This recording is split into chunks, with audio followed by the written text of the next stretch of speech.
Il est 19h, bonsoir à tous, bienvenue. Voici les titres du journal. Il s'est vendu à petit prix pendant les fêtes. Le thon blanc se vend 800 francs plus cher depuis le début de la semaine ou quand le prix du poisson fluctue selon la demande des consommateurs. Les malades en ont besoin. Les chauffeurs des navettes sanitaires réclament le droit de bénéficier de la défiscalisation pour développer leur entreprise. Ils sont déjà une cinquantaine en Polynésie. 6500 dons du sang l'an dernier. Le responsable du centre de transfusion sanguine ne relâche pas la pression. Il veut convaincre les indécis pour que la Polynésie ne se retrouve jamais en situation de pénurie. Julien Brou est notre invité ce soir. Il nous confirmera que les besoins sont chaque année plus importants. Une délégation de service public accordée au MMA en Polynésie, discipline qui fait polémique parce que considérée par certains comme trop violente. La fédération délégataire dit vouloir mieux encadrer le sport de combat extrême. Il y a de moins en moins de monde à Wallis et Futuna. La dernière étude démographique le confirme. La population migre et ne revient pas, même si la situation est un peu moins préoccupante cette année. La fête est finie, je veux parler du prix du thon, un prix qui n'échappe pas aux consommateurs en Polynésie. Le thon blanc s'est vendu à prix cassé pendant la période de Noël, 1195 francs le kilo, mais depuis lundi c'est terminé. Maintenant que le foie gras a quitté les assiettes, le morceau de poisson se vend à prix d'or. Son prix a flambé et il s'achète aujourd'hui à 2000 francs le kilo. Mélissa Chong, Patrick Tintin. Si pendant les fêtes le thon blanc était abordable, depuis 2 jours et comme chaque début d'année, son prix augmente. Pour Christa, qui vend son poisson au marché de Papeete depuis une dizaine d'années, pas question de changer le tarif de vente fixé à 1000 francs le morceau, donc tout se joue sur le poids. Là, on les vend à 1000 francs le morceau. Voilà, c'est les prix normaux de tous les jours.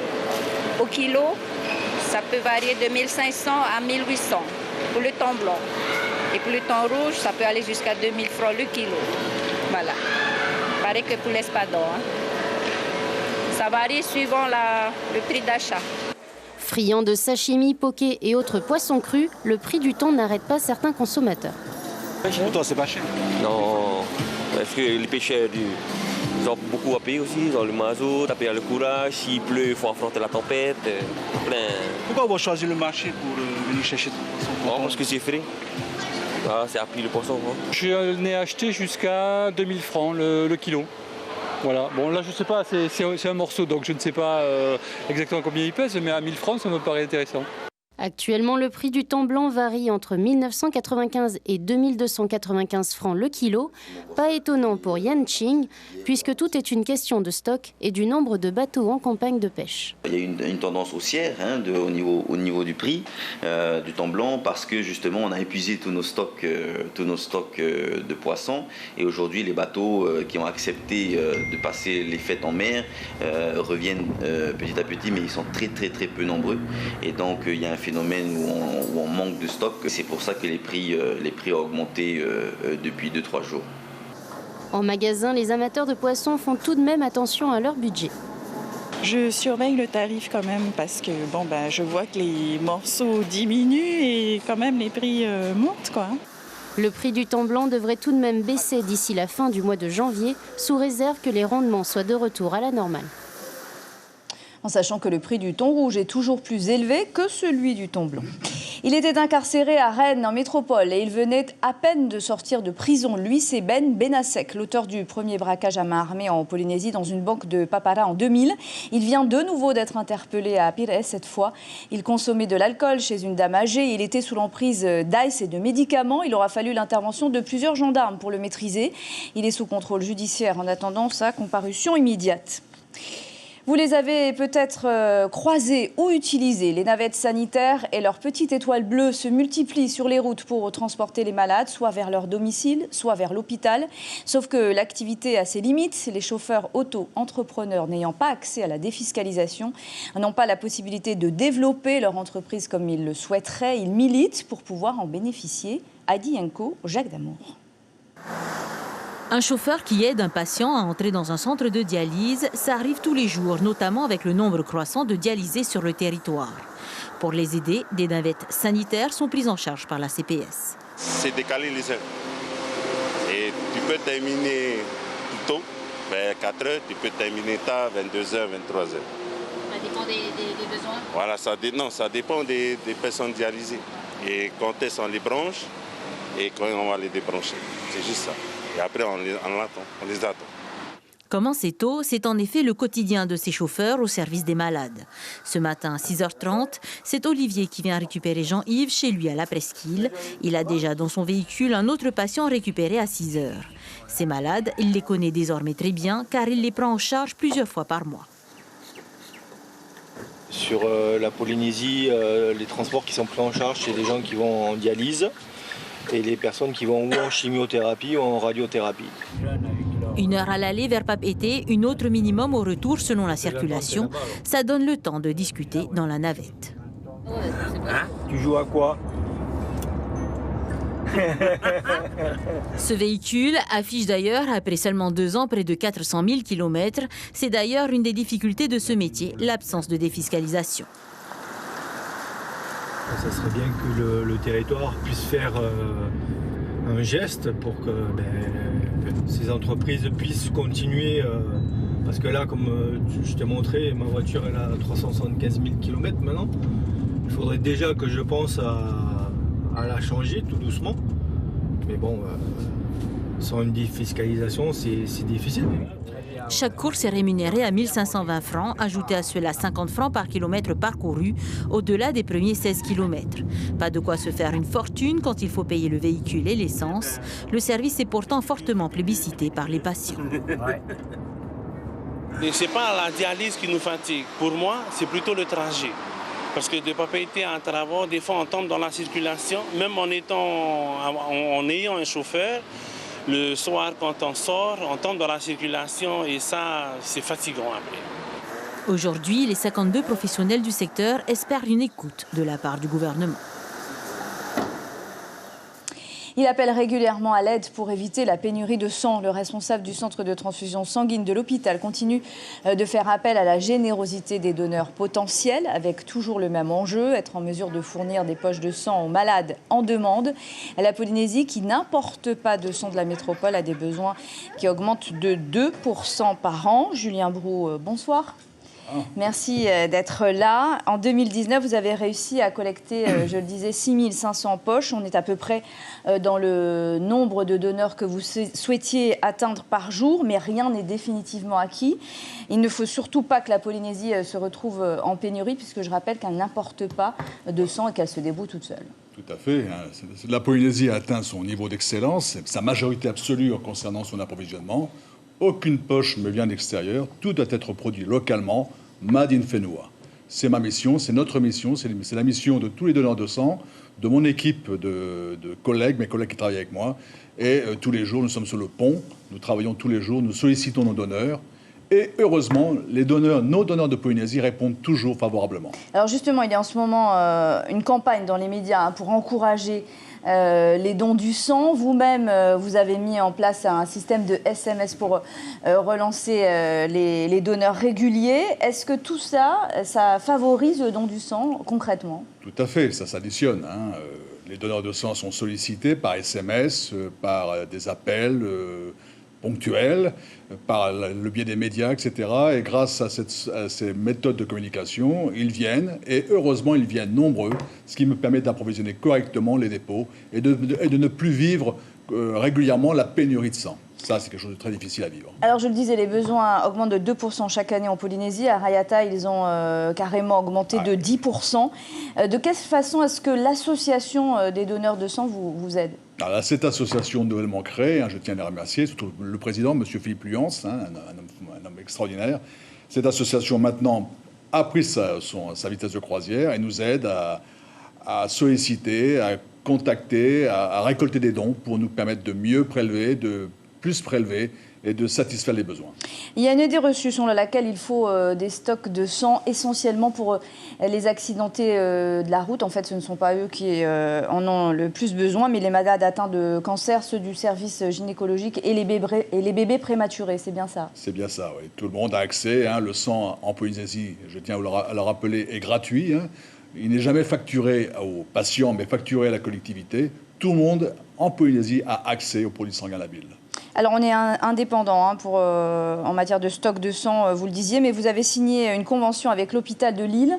Au cas où la Polynésie viendrait à manquer de sang, c'est une sécurité absolument indispensable, on imagine. Voilà, c'est comme une voiture, il faut une roue de secours. Au cas où il y aurait des grosses difficultés, que ce soit climatiques ou épidémiques, si la Polynésie ne pouvait plus s'approvisionner auprès de ses donneurs, nous pourrions faire appel à un ETS de métropole pour nous approvisionner le temps nécessaire que la situation se corrige. Julien Brou, merci beaucoup d'avoir répondu à nos questions ce soir. Merci Natacha.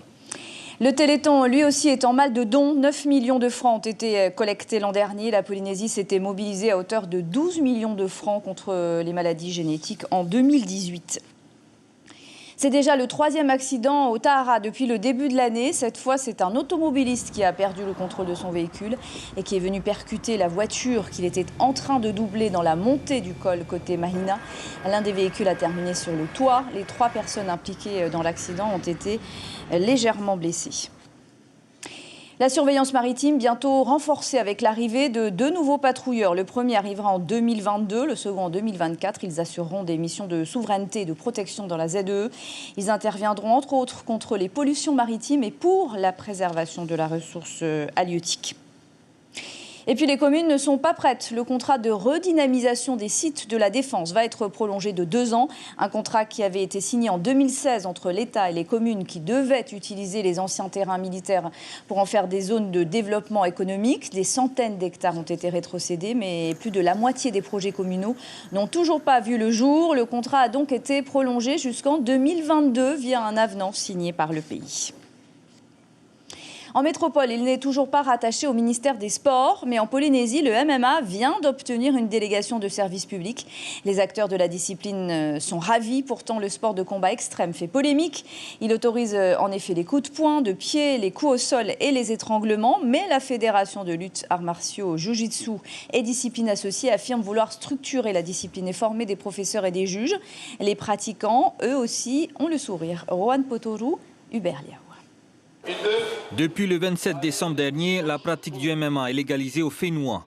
Le pays a accordé une délégation de service public à la Fédération de lutte arts martiaux mixtes Jiu-Jitsu brésilien et discipline associée présidée par Hiro Lemaire. Une reconnaissance après tant d'années d'attente pour tous les combattants de MMA, près de 800 actuellement. Nous, on a pu convaincre le ministère et le gouvernement que la fédération va développer le MMA amateur et qui permet aussi à nous de préparer des compétitions sur le territoire, donc préparer le championnat Polynésie et représenter le pays au championnat international. Avec son statut d'autonomie interne, le pays a le droit de légaliser le MMA sans l'appui de la métropole. Une décision suivie de près par le Comité olympique de la Polynésie française, favorable à la pratique de la discipline avec des règles bien précises. Ça entraîne quoi? C'est qu'il va y avoir de la formation, donc il va y avoir des cadres. Tout cela va être bien encadré, avec des protections, contrairement à ce que l'on peut croire. Il y a des salles qui encadrent, il y a beaucoup aussi d'entraînement sauvage, de combats sauvages, de régulariser un peu tout ça pour leur permettre de participer à de réelles compétitions. Pour Henry Burns, coach et combattant de MMA, la nouvelle arrive au bon moment. La nouvelle génération montante pourra désormais évoluer dans un cadre précis, se fixer des objectifs à long terme. Aujourd'hui, ça va être plus facile pour nous, pour nos jeunes, de pouvoir s'exprimer dans la cage. Et on n'aura pas besoin de faire envoyer au moins 20 personnes à l'international. Ce n'est pas tout le monde qui a des sous.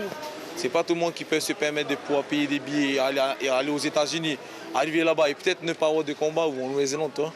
Donc ici, ça peut se faire ici. Bon, je suis vraiment content en tout cas. Et en parlant d'objectifs, Hiro Lemaire, président de la Fédération délégataire de services publics, prévoit déjà d'envoyer ses meilleurs représentants à une compétition internationale, les Océanias de MMA, en mars en Australie.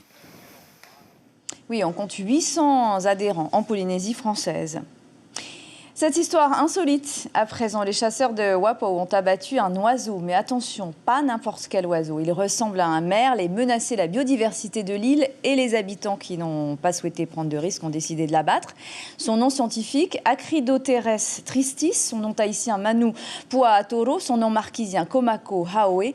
L'oiseau baptisé le marin triste porte bien son nom. Et puisqu'il n'est plus là, reconnaissable grâce au contour jaune de ses yeux, de son bec et de ses pattes et aussi de ses ailes noires. Il est classé parmi les espèces nuisibles en Polynésie française et il est fortement conseillé de l'éliminer lorsqu'il arrive sur une île. Il est déjà présent à Tahiti, au Tuamotu et aux Australes, mais pas à Wapo où les habitants n'en voulaient pas. Le chasseur de l'île qui a abattu l'oiseau, Amé Bruno, répond à Lionel Tehamoana. Écoutez.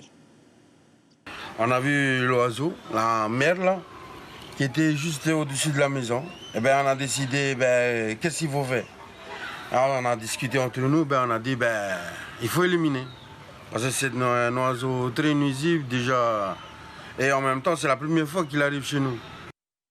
On reste dans le Pacifique, mais on fait un tour à Wallis et Futuna où la baisse démographique inquiète depuis 10 ans. La situation semble s'améliorer.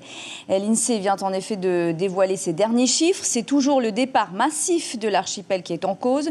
Les Wallisiens partent moins, mais partent quand même. En cause, la santé et l'emploi. Antoine Defive. 11 600, c'est le nombre d'habitants à Wallis et Futuna. Si la baisse démographique se poursuit, elle reste toutefois moins forte qu'au cours des 10 années précédentes. Alors le pic de population, c'était en 2003. Après, ça a commencé à décroître, 10% en moins en 2008. En 2013, ça a continué, mais 9%. Et là, on a observé une baisse qui se confirme, mais beaucoup moindre, 5%. En cause, une population qui vit plus longtemps et un nombre de naissances qui reste encore largement supérieur à celui des décès. Cela ne permet pourtant pas de compenser les départs de l'archipel, plus de 1000 habitants en 5 ans. Après le bac ou au sortir du collège, ils vont faire des études principalement. Il y en a qui vont au service militaire et également aussi chercher du travail. Et l'autre phénomène qu'on a observé, c'est qu'une fois qu'ils sont installés à l'extérieur, une fois qu'ils ont fini leurs études ou qu'ils trouvent du travail, ils font venir les grands-parents. Enfin, le rapprochement familial. Oui. Principale cause du dépeuplement, l'économie. Le niveau de formation progresse chaque année et les diplômés veulent un travail à la hauteur de leurs études. Mais le marché de l'emploi sur l'archipel est saturé. Ici, l'emploi est principalement de l'emploi public et les offres d'emploi, c'est assez quand même faible. Et il n'y a qu'à voir, par exemple, les derniers concours, il y en a pour un poste, il y a une centaine de jeunes qui postulent, des jeunes qui sont hyper diplômés pour un poste d'un niveau bac ou moindre. Futuna reste la principale victime de ces migrations. Depuis 2013, l'île a perdu près de 11% de sa population contre 3% à Wallis. Je vous rappelle l'information principale de ce journal. Le prix du thon de nouveau à la hausse. Terminé le prix doux pendant les fêtes. Le thon blanc se vend désormais près de 2000 francs le kilo, soit 800 francs de plus que la semaine dernière. Et à la une de la presse demain, à la une de la Dépêche d'abord, les fumées australiennes traversent la Polynésie. À la une de Tahiti Info, Tatarata et Stein se défendent. Il s'agit ici de l'affaire JPK, bien sûr. C'est la fin de ce journal. Merci de nous rester fidèles. Tout de suite, rendez-vous en terre inconnue avec Estelle Lefébure. Excellente soirée. À demain. Restez optimistes.